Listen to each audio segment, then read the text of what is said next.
Bismillahirrahmanirrahim. Assalamualaikum warahmatullahi wabarakatuh. Apa kabar anak-anakku yang berada di rumah? Bertemu kembali dengan Usnikmah untuk muatan pelajaran Bahasa Indonesia tema 4, pembelajaran 2, berbagai pekerjaan. Hari ini kita akan belajar KD yang sama, yaitu KD 3.5, membangun pendapat pribadi tentang isi buku sastra. Bisa berupa cerita, dongeng, dan sebagainya.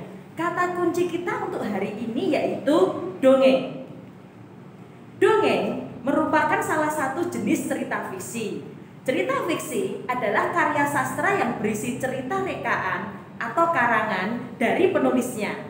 Artinya, cerita yang ditulis bukan berdasarkan kejadian nyata dan hanya imajinasi pengarang. Dongeng bertujuan sebagai cerita untuk menghilangkan kesedihan dan mendatangkan kegembiraan. Dalam dongeng banyak terkandung nilai-nilai moral dan nasihat bagi pembaca serta pendengarnya. Dongeng bisa dibagi menjadi beberapa jenis. Yang pertama yaitu sage.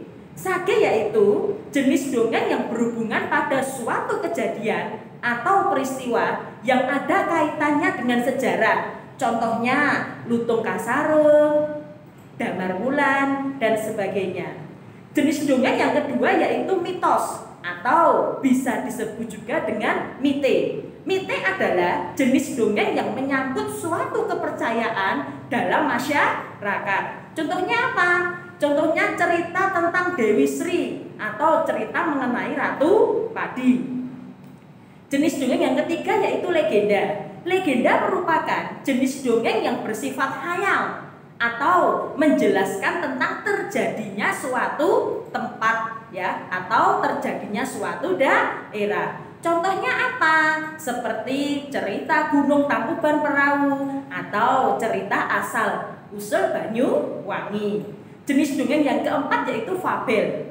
Fabel yaitu jenis dongeng yang berisikan cerita hewan yang mempunyai tingkah laku yang mirip dengan manusia. Contohnya apa sayang? Contohnya adalah si kancil dan cerita semut dan belalang. Ada di buku paket kalian ya. Nah, setelah kalian mempelajari tentang dongeng, pasti di dalam dongeng tersebut terdapat pesan moral atau amanat. Kita bisa menentukan pesan moral dalam suatu cerita dengan langkah-langkah sebagai berikut. Langkah yang pertama, bagaimana anakku semuanya? Bacalah cerita dengan seksama dari awal hingga akhir. Yang kedua, tentukan unsur-unsur cerita seperti tokoh, penokohan, dan konflik. Sudah kita pelajari pada pembelajaran 1 kemarin.